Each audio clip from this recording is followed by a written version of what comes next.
Good morning. Good morning. So welcome to the 10th Plenary of the Identity Ecosystem Steering Group. This is going to be a much smoother plenary than what we started out with. So I titled my starting presentation, my welcoming presentation, as Redefining the Directions of the IDESG, and I tried to put some construction tape. And so that's not crime scene tape, just please remember that. If you see smoke in the back, there is not a fire. We just had a situation where coffee spilled on one of our laptops, and so there's been a blue screen of death, but they're doing a great job recovering from that. We don't have our remote attendees yet, but they will be included. So there's a few bumps starting out, but I promise you it's going to be smooth sailing through the rest of the event. Just trust me.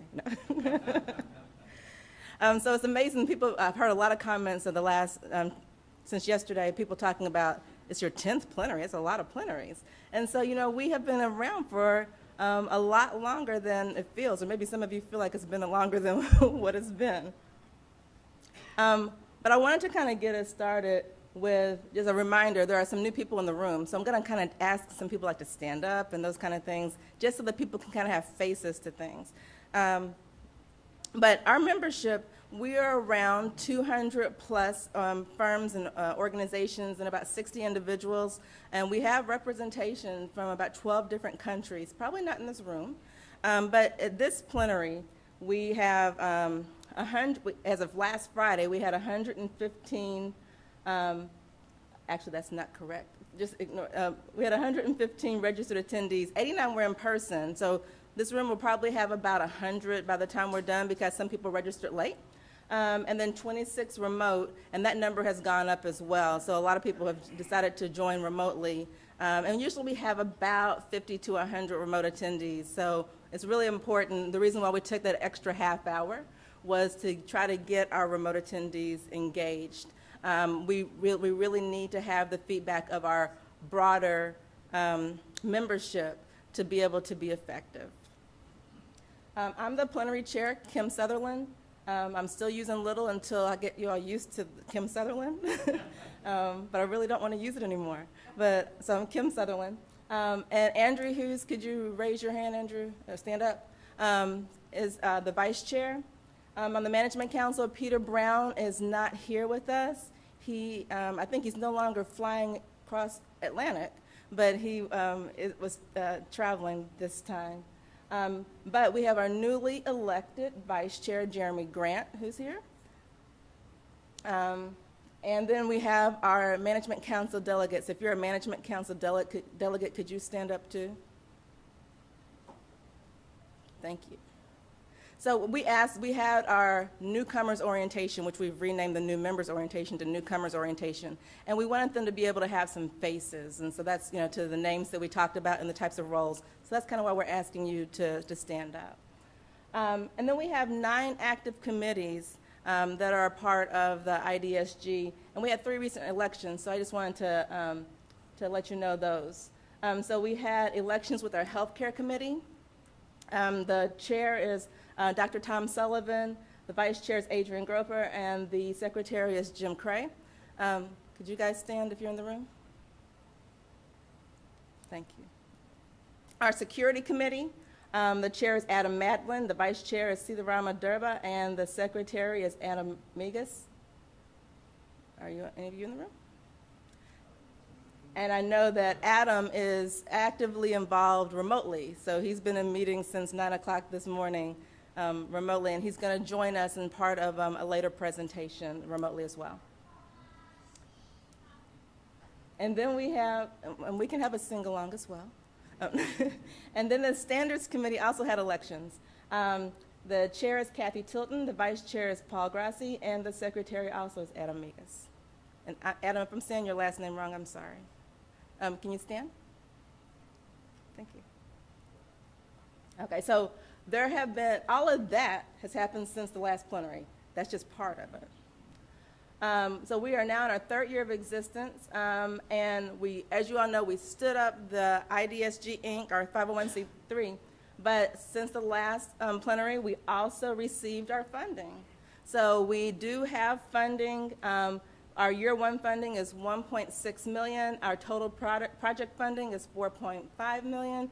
All of the details regarding the cooperative agreement with NIST are on our IDESG website.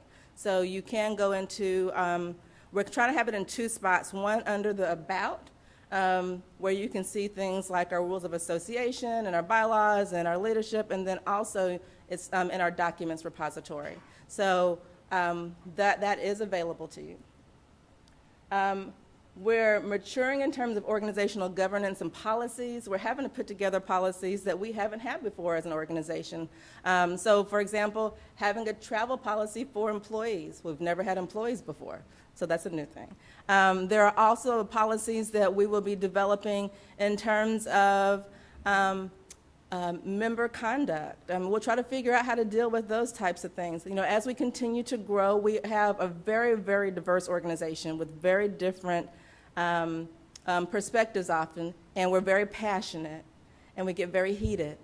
And so we've got to find a way to be able to work well together, at least in the, in the spirit of mutual respect. And some of the things that we're going to do this plenary, I'm going to ask for you just to kind of work with me, as we're going to have, for example, we want lots of feedback. You're going to hear that throughout the entire 3 days. But because there is a lot of feedback we want, we're going to ask you to limit your feedback to 3 minutes at a time, so that way we can get as many people in as possible who have something to say.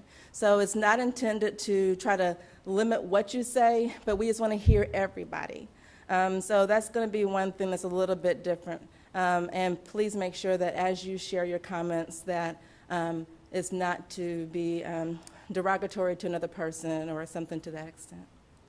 And we've been working in warp mode. So if you are not on a committee that has you reading 300 documents and making edits and going before lots of other committees, I don't know which committee you're on, because the committees are really busy right now. And I just thank all of the committee chairs and all of the active members of the committees for helping to move a lot of these work items and deliverables forward. So as all of you know, the IDESG original strategy document has been our blueprint for why the IDESG is in existence and kind of how we work. But that has not been enough for us to really get all of our work products and deliverables out. And so over the next few days, you're going to be exposed to a lot more that's going to help shape and refine what we've been doing. We're going to have, in a few minutes, the strategic plan presented. There'll be a lot more detail behind where we stand in the strategic plan and the feedback we hope to receive from you regarding it. You're going to hear about the framework development plan. And then also the functional model. We followed the rules of association requirements to ensure that we've had at least a 15-day reading period for the functional model, because on Friday we will actually be having a vote on its adoption. And so we've offered time for feedback. We created a forum for that. And as part of ensuring that we can have our vote, you will see a few things like inside the room. We're going to be, I think, sending around a clipboard asking you to sign in because we need to have quorum counts and other things to that extent. So when you get the clipboard, I know it's a little antiquated, but it works. So when you do get the clipboard, please make sure you sign in. And we're going to do that each day. So make sure you sign in at some point every day. You've seen this slide before around the 4 boxes there. We've been really focusing on that goal 1, which is to build a comprehensive identity ecosystem framework. Out of that comes a lot of framework components that we're now dealing with as well. So now we're going to have a lot more structure and meat around some of the things that we are trying to get accomplished, and we hope that that helps the committees and the broader public understand what we are trying to accomplish, what we stand for, and really helps us all kind of be aligned. So what's next? So day one of the plenary is going to set the stage for the next 3 days. There's going to be a lot of informational things today. And then we're going to break out into our committees. And then on day two, there's going to be more time for committee breakouts. And then we get to hear from our pilots. And then day three is when we kind of just get all of our final comments together as a group. And then we'll have also the vote for the functional model. And feedback is critical these next 3 days. It's always critical, but it's really important because there's so many important foundational documents and processes that are being put forth. And so there's plenty of time built in for that feedback. Please share with each other and share in the broader room as we kind of have these conversations. It's really, just to make sure that we all are not shaking our head or being quiet and then having dissent afterwards. We don't want that. We really want to hear your perspectives. So with that said, again, welcome to Tampa. Sorry the weather is not as pretty as we would think it would be, but I'm sure it'll get better. And I'm going to pass this on to Jeremy Grant.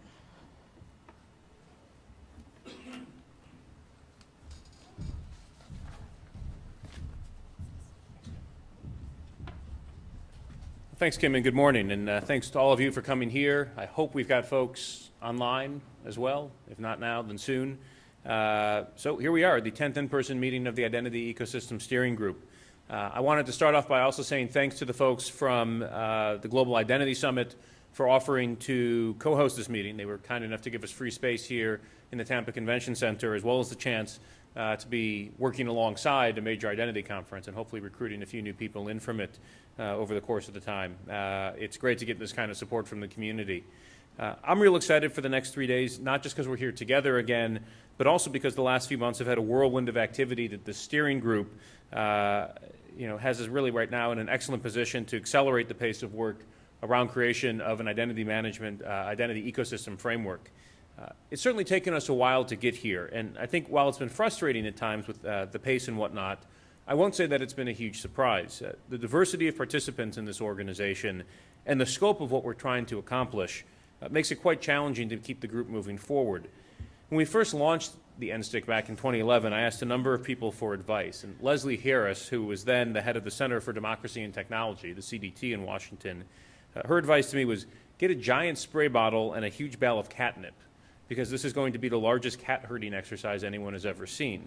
And she had a pretty good point. There's days I wish it was just cats we were herding. Having just one kind of animal might make things a little bit easier. But the fact that it's so hard really underscores the reason we are here. If this was an easy problem to solve, someone would have solved it already. As John Kennedy said in 1962, we choose to go to the moon in this decade and do the other things, not because they are easy, but because they are hard. Now, I'm not sure if solving internet identity is quite the same as a moonshot. We could probably spend the rest of this morning having a great debate over which is actually harder, but we certainly did get to the moon quicker. But I do think that, like the moonshot, it's the sort of thing that no single player can tackle on their own. It's a big reason why President Obama launched the strategy, because solving internet identity is a national priority, and because the government has a very important role to play to help to convene and facilitate stakeholders and help catalyze progress toward a solution. So while it is hard and frustrating at times, it is certainly something that's worth doing. That's why we are here. And based on what I've seen coming out of this group in the last couple months, I'm actually quite excited about our pace of activity and how much closer we're getting. Part of the challenge that the IDESG has been sorting out is the what are we doing question. The NSTIC itself called for the creation of a steering group and charged it with administering the standards development and accreditation processes for the identity ecosystem framework, which NSTIC defined as something that would ensure, quote, a baseline of privacy, security, and interoperability through standards, policies, and laws, end quote. But I think as we found, there's a lot of different ways that the steering group could actually go about doing this. And I think it's fair to say that to date there has not been any single obvious approach that everybody's been able to rally around. The last thing we want to do in this group is simply point to what has already been done in other forums and say that's good enough, because if it was, well, then the market for identity solutions clearly would have exploded by now and we would not have to be here. But likewise, we don't want to ignore the good work that has been done to date, particularly when there are some really fantastic foundational pieces that we can build off of. So the key, in my view, has been for this organization to try and find that sweet spot, find something that goes beyond where we've been, but also manages in doing so to bring a much wider swath of the marketplace, have a way for them to start to find value in all of this. So many of you have seen me wear a shirt at past meetings and conferences. I was wearing it around here yesterday for our management council meeting that reads, "Ain't no party like a relying party." I wear it often for a reason. If we cannot actually develop an identity ecosystem framework that relying parties find value in and are incented to use, then we'll have failed. Because our challenge isn't just to convince the identirati that this whole effort's worthwhile, it's to convince the other 99% of the world who hasn't really cared about this or thought about it that it's time for them to start changing the way they handle customer identity. And finding something that goes beyond where the market has been and offers something quite valuable to online service providers has been pretty darn hard. So that's starting to change, and that's really good news. 2 months ago, Peter Brown, who chairs the Management Council and board of the steering group, asked a small group of folks led by Management Council members Jack Seuss, Peter Alterman, and Ian Glazer to form a subcommittee that would be tasked with crafting a framework development plan. They did a great job at looking at the work being done in the committees here, as well as in a few of the NSTIC pilots, particularly the work being done by Georgia Tech's Research Institute. And they've synthesized a proposed approach that, at least insofar as much as it's been socialized in a number of different steering group committees and with the Management Council, seems to finally be hitting the mark. So I feel a little bit this week like Steve Martin in The Jerk when he finds a special purpose. He's running around in celebration. I think this organization is finally finding a special purpose. This afternoon, you'll be hearing a little bit more about the Framework Development Plan. I'm excited for the broader plenary to have a discussion about it. And while I certainly don't expect everybody in this room to jump up and down and proclaim their love for it, I'm not expecting that we'll have total unanimity here. I do hope that you'll all find it worthwhile enough to use it as a baseline for what we're going to do going forward. After 2 years of discussion, it's frankly time for the steering group to sort out its special purpose and embrace a plan to use it. It's a plan that, in order to be fully developed, will require most of the committees here in this steering group to take on some assignments, and that might require the committees actually being willing to change what they are currently doing today. Because there's no one person or group that can actually create the identity ecosystem framework, it'll require support from most of you in committees to do the hard work to define requirements and other necessary elements that can actually enable the plan to succeed. So to help with that, recognizing that an army of volunteers can only do so much, I'm excited to announce, as Kim mentioned, that in July we awarded a new $1.6 million cooperative agreement to IDESG Incorporated that's focusing on helping to jumpstart activity in the organization. It differs significantly from the first grant we awarded a couple of years ago to Trusted Federal Systems, who partnered with us to help convene and create the steering group for the first time and provide it with secretariat support. This new grant really shifts the equation. It's focusing less on activities to keep the lights on or remote participants online. We might need to spend a little more there. But more on resources that can really help to advance the identity ecosystem. So now that the group's also formally incorporated, it's also important to note that the people making the decisions on how these resources are used are not the secretariat, but rather the board members that all of you elected. That, by the way, means you are all now more responsible and accountable. So as part of the new grant, the steering group will have funding for a pool of technical resources and subject matter experts that can provide some professional support to the committees as they tackle the hard work needed to create version 1 of the identity ecosystem framework. From the government side, we recognize these kinds of resources are going to be necessary if we want to accelerate the pace of progress and start to impact the marketplace. They'll be managed by the steering group's executive director with guidance from the board.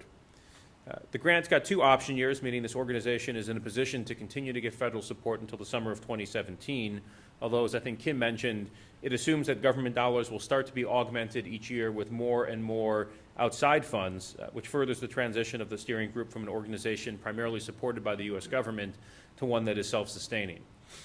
While I'm on the topic of government grants, I'm pleased to announce today we've selected 3 new pilots for award. We actually just formally announced them in my keynote in the Global Identity Summit across the hall at 8:30. Well, I'm going to talk about them again. Before I talk about them, I also just want to note the existing pilots themselves have really had a tremendous summer. A lot of them are starting to find their sea legs and hit key milestones, and I think there's a lot that the steering group will be able to learn from those activities. With the Internet 2 pilot, we now have more than 140 universities that are in some way, shape, or form deploying smartphone-based multi-factor authentication on their campuses. This is coming out of the MFA consortium that creation was spurred through part of the Internet 2 grant. It's a pretty stunning number in terms of what we've been able to do to actually get universities not only looking at the technology, but also have a really easy, standardized way to buy it with pre-negotiated pricing and an easy way to roll it out, and have it be interoperable across different campuses. So Ken and Jack and others who've been involved in that, thanks. We also have seen more than 300,000 veterans now able to access online services from more than 70 organizations without having to share documents like their DD-214 that contain sensitive personal information to prove their veteran status. This is from the pilot that ID.me has done, and they continue to roll out new commercial reliant parties every month. I think they just had an announcement last week, SeaWorld. So they've got Shamu, Gene Simmons from KISS. They got to meet the president. They've been doing pretty well. By the way, for all those who have asked, while he's staying around the corner, he probably is not coming here. Sorry. We've seen out of the ID Data Web pilot a joint venture launch between Broadridge and Pitney Bowes that's targeting 140 million customers for secure digital delivery of financial services content. This is a pretty tricky thing to do in financial services, which is a regulated industry, and the solution behind the pilot is really enabling this new venture to get off the ground. They had a big identity conundrum that they needed to solve to do this, and now they're doing it. On the kids side, we've seen more than 180,000 kids be authorized by their parents in compliance with the Children's Online Privacy Protection Act to access content at websites. This is through the Privo pilot.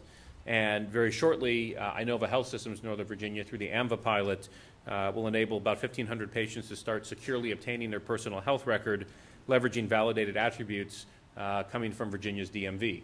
So some really neat things happening this summer. It's taken a little time for the play to develop in some of these pilots, in part because they're doing complicated things. But as they're starting to hit milestones now, we're real excited about them and starting to see and have an impact in the marketplace. As for the new pilots, this year's round of grants, we had 42 applications from the 42 initial 4-pagers. We chose 8 finalists, and out of those, we selected 3 for funding for a total of $2.9 million. I really wish we had more money to allocate. As in past years, we had a lot of great proposals, but with limited funding, we had to make some hard choices, including make sure that we also had funds available to continue to support the option years for a number of the existing pilots that were awarded previously. So I'm really pleased to announce that we awarded pilots to 3 grantees today. The first is GSMA, who is a global organization. The award was actually made to their U.S. entity based out of Atlanta, but GSMA represents mobile network operators across the world. So they have partnered with the 4 major MNOs in America to pilot a common approach that will be interoperable across all 4 of the carriers that will enable consumers and businesses to leverage mobile devices for secure, privacy-enhancing identity and access management. Part of what they're doing on the technical side is based off the GSMA Mobile Connect initiative, which is basically a profile of the new OpenID Connect standard. And of course, we'll be working with them to augment and tweak it here in the U.S. to make sure that it's actually aligned with the NSTIC. As part of the pilot, GSMA and the mobile network operators will be collaborating on creating a interoperable solution, essentially a hub, that allow any organization to easily accept identity solutions that come from any one of the 4 mobile network operators. So that's going to reduce a significant barrier to online service providers actually integrating with and accepting mobile-based credentials. You connect once with the hub, and instantly consumers at any one of the 4 solution providers will be able to be tied into your site. They'll also be tackling some user interface, user experience, security and privacy challenges, and it should be a really neat pilot. The second pilot goes to Confirm, which is a small startup. In fact, Andrew Nash, who's the CEO, is in the back of the room, based in San Francisco. They'll be demonstrating ways to minimize loss when fraudsters either create fake accounts or take over existing online accounts. I think one thing we've seen as we talk about the whole ain't no party like a Reliant party theme is it's sometimes hard, in fact often hard, to convince Reliant parties to accept a credential issued by somebody else because there's a concern that online accounts and identity solutions might not be legitimate or in control of the rightful owner. Online account compromises and the subsequent misuse of identity results in destruction of personal information, damage to individual reputations, and financial loss. So Confirm will be demonstrating how what they call a shared signals model essentially how information sharing between different account providers can mitigate the impact of these takeovers, as well as fake accounts through very early fraud detection and notification, with a special emphasis on doing this in a way that protects consumer privacy. Aligning with the 4 instant guiding principles, their solution should enable individuals and organizations to experience improved trust and confidence in identities online. Their pilot partners aren't announced, in part because a lot of big companies don't like to announce what they're using for security, but it's got a pretty major internet email provider, a very big major mobile network operator, and several e-commerce sites with big names. I will just say that. We were impressed by the team they put together, even if we can't talk about the names, and for good reason. The final pilot was MorphoTrust USA. MorphoTrust, in partnership with North Carolina's Departments of Transportation and Human Services, will demonstrate how existing state-issued credentials like driver's licenses can be extended into the online world to enable new types of online citizen services. In this pilot, they'll be leveraging North Carolina's state driver's license solution to create a digital credential for citizens in North Carolina applying for food and nutrition services online. The solution will basically eliminate the need for people to appear in person when applying for benefits, which means you're reducing a big barrier to citizens actually getting benefits.